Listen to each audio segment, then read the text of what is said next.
कर्पूर गौरम ब्रह्मावतारम संसार सार भुजगेन्द्र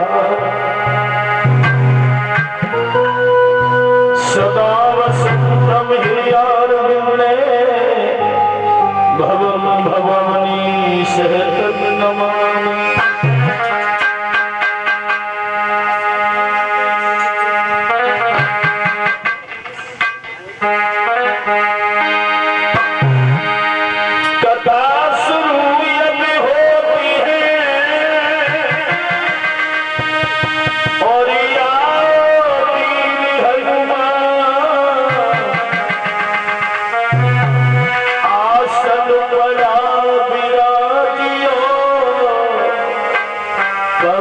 पुत्र बलवान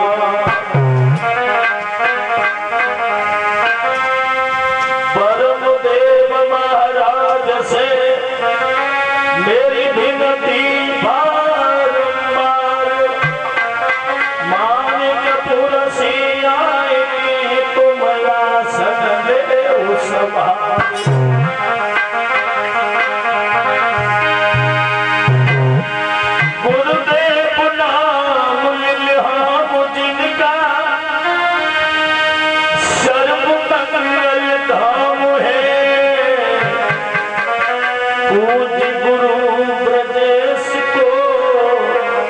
मेरा कोटि कोटि प्रणाम है। अरे राधा के पति बिनती करूं समझ कोई राघो समाधि मेरो माधुरी।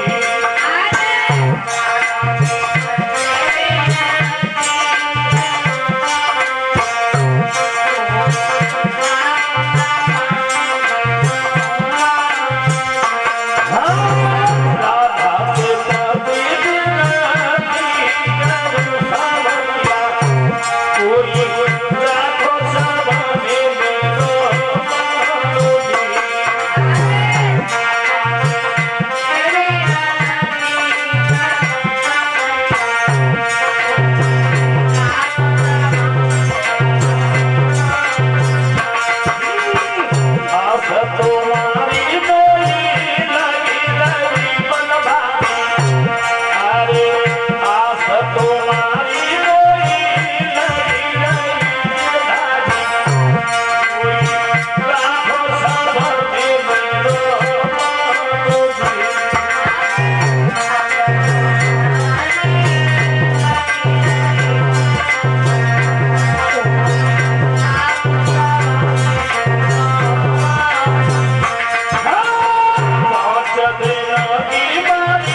मोहल्ला की रस्सी बंध गई और मैया यशोदा जब हैरान हो गई, कन्हैया समझ गए कि हमारी माँ परेशान है, मैया परेशान है। कहने लगे श्याम माँ सारी रस्सी खोलो, हम पहले वाली रस्सी में बंधेंगे। सारी रस्सी खुलवाई और पहले वाली रस्सी में कन्हैया जब यशोदा ने प्रेम से बांधे तो 4 अंगुल रस्सी बनी हो गई, 4 अंगुल। यशोदा मैया काम में लग गई। कन्हैया ने देखा है कि नंद बाबा के आंगन में तो वृक्ष खड़े थे यमला और अर्जुन की, और ये इनका भी उद्धार होना है। कन्हैया को याद आ गया ने बाबा नारद का श्राप लगा हुआ है, इनका भी उद्धार होना है। तो कन्हैया ने उस उखल में जोर लगायो सामने, उखल लुढ़ाए यमला अर्जुन वृक्ष दुई और बीच फांस दो जाए। भगवान श्याम ने जोर लगाया, जोर लगा करके जैसे झटका मारा, भला भगवान का हाथ लगने से अधम पापी तर जाते हैं, तो वृक्ष के तले गिर गए। जब गिर गए तो उनमें से 2 पुरुष प्रकट हुए। परीक्षित ने प्रश्न किया, प्रभु वृक्ष से ये पुरुष कैसे प्रकट हो गए? तो समझाया ये पूर्व जन्म में दोनों कुबेर के लड़का,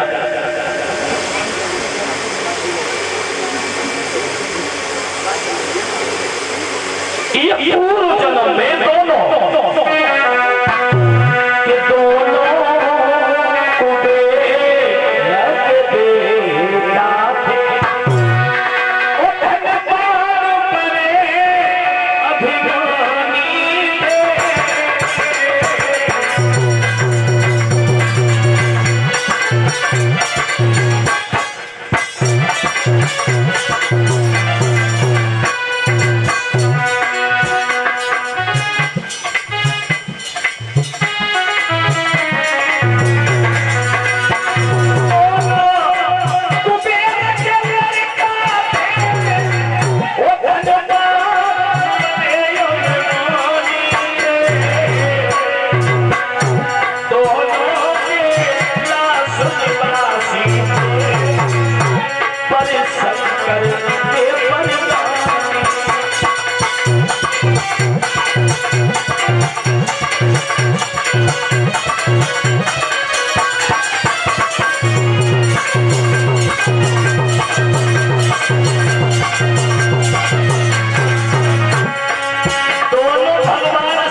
शराब पी करके पत्नियों को ले करके चले और जब वे हुए न पहुंचे पत्नियों के हाथ से वस्त्र उतार लिए, खुद भी नंगे हुए लगे हो गए स्नान करने लगे पत्नियों के साथ में। तब तक बाबा नारद का आना हुआ है और नारद जी जब आए पत्नी भाग करके वस्त्र पहने ये दोनों जब खड़े रहे तो नारद जी ने श्राप दे दिया। महाराज के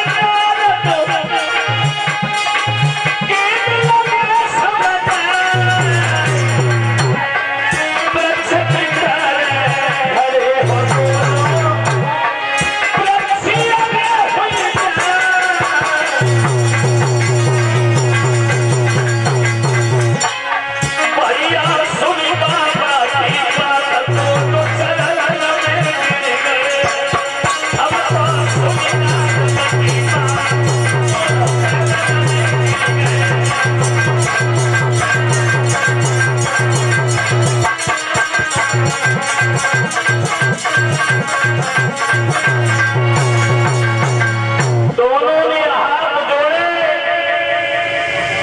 और बोले हैं कि हमें श्राप तो दे दिया, हमारा उद्धार कैसे होगा। उसी समय भगवान कन्हैया के बारे में नारद बोले कि द्वापर में कृष्ण आएंगे, वो तुम्हारा उद्धार करेंगे। बोलिए गोविंद भगवान की। उसी समय भगवान श्याम ने दोनों का उद्धार किया है। उद्धार करने के बाद दोनों चले जाते हैं। बोलिए सच्चिदानंद भगवान की। अरे कहले हरि को फूट और छूट कोई मिल जाएगी।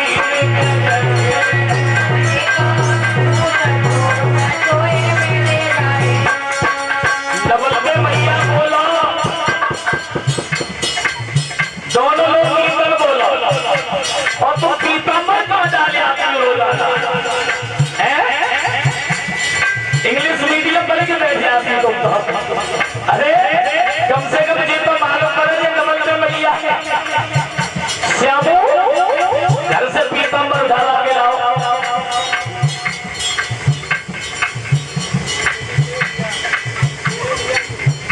इधर आओ, उठ के आओ।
समझा रहे हैं। जब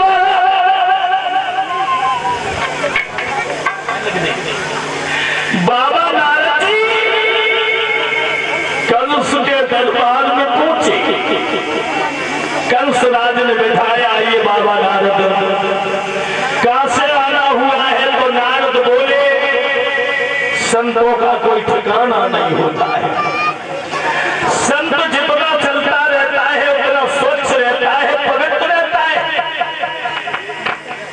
पर हमें एक बात बताइए,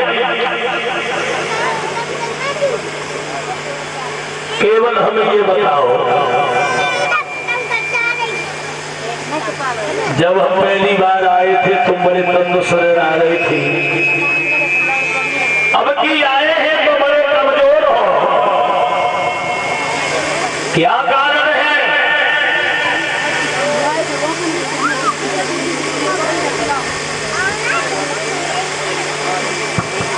जब ये कहा अब की कमजोर क्यों हो, क्या कारण है? कंस राज ने बाबा नारद को आंगन में बिठाया और बिठाने के बाद बड़ा सम्मान किया है, और जब सम्मान किया तो नारद जी बोले कंस राज केवल हमें एक बात बताओ कि ओ कंस राज दिन दिन तेरी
तो उसका इलाज करवाइए। और अगर किसी का डर है तो तुम्हारे पास में तो बड़े बड़े बहादुर हैं, चढ़ाई कर दो और उन्हें मरवा डालो। कंस हंसने लगा, बाबा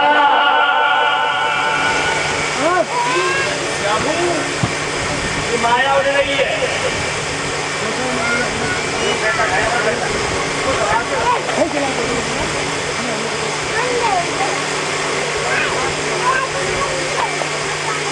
कहने का मतलब है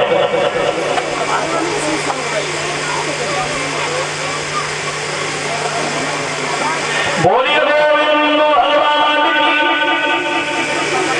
कहने का मतलब है और तो तूने कहा है और सीधा सा भोला भाला सा गई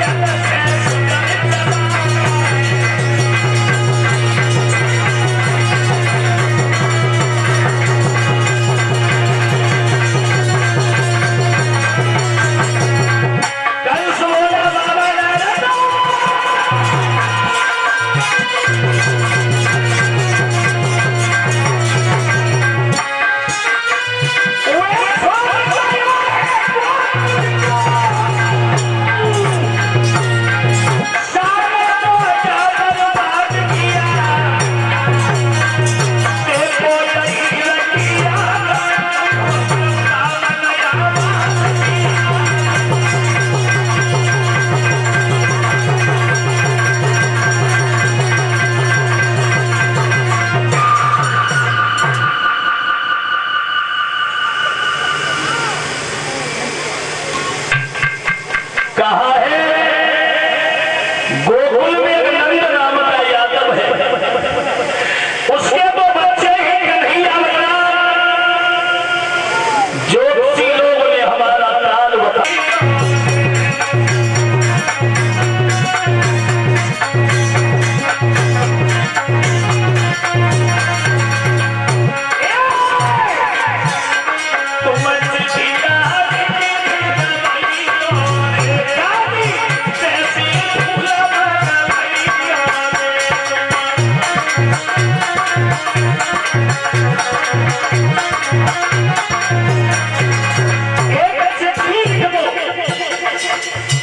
यादवों के नेता बाबा नंद, हमें 2 जगह फूलों की जरूरत है। अगर फूल नहीं आए तो उसमें स्पष्ट लिख दो, सारे यादवों को पकड़ के मथुरा की जेल में बंद कर दूंगा। नारद जी से कंस बोला, ये फूल का मतलब क्या है? तो नारद जी बोले, अभी तुम समझे नहीं।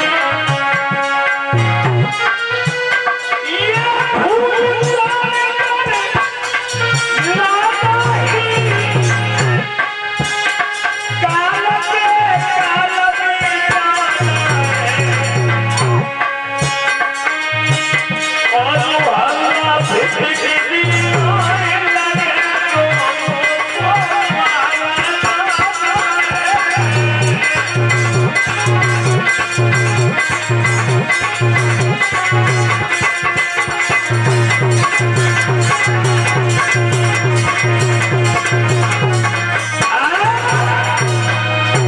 आप काली जैसे फूल मंगवाओ, देती कौन सा ऐसा यादव है जो फूल लाके देता है। अगर फूल लेने कोई जाता है तो कालिया नाग दसरेगा, अगर फूल नहीं आते तो सारे यादवों को पकड़ के अपनी जेल में बंद कर दो। सुबह उठो और एक हीर को रोज मारो। भक्तों, नारद जी तो चले गए इतना कह करके, और जब बाबा नारद चले गए, क्योंकि कंस तो माया का मद में उल्लू है, और नारद जी ने उसे डबल उल्लू बना दिया, बिल्कुल बुद्धि भ्रष्ट। कंस बोला है बाबा, यादवों को छेड़ना तो वैसे मौत को दावत देना है, ठीक है बाबा। नारद जी तो चले गए, कंस राज अपने आंगन में बैठ गया और यादवों के नेता बाबा नंद को एक खत लिखने लगा है। बाबा नंद, हमें 2 झगड़ा फूलों की जरूरत है।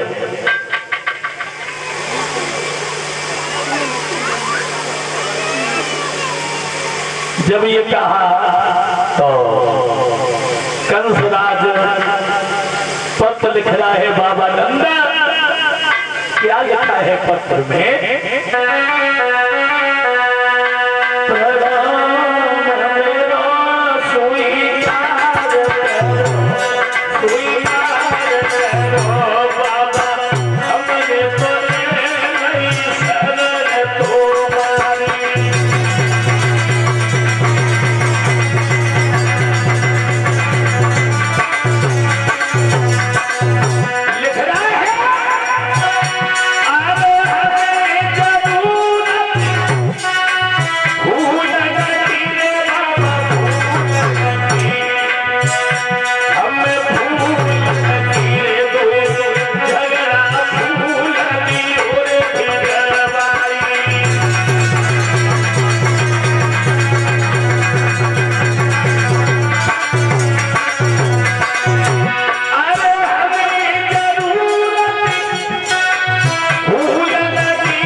Thank you.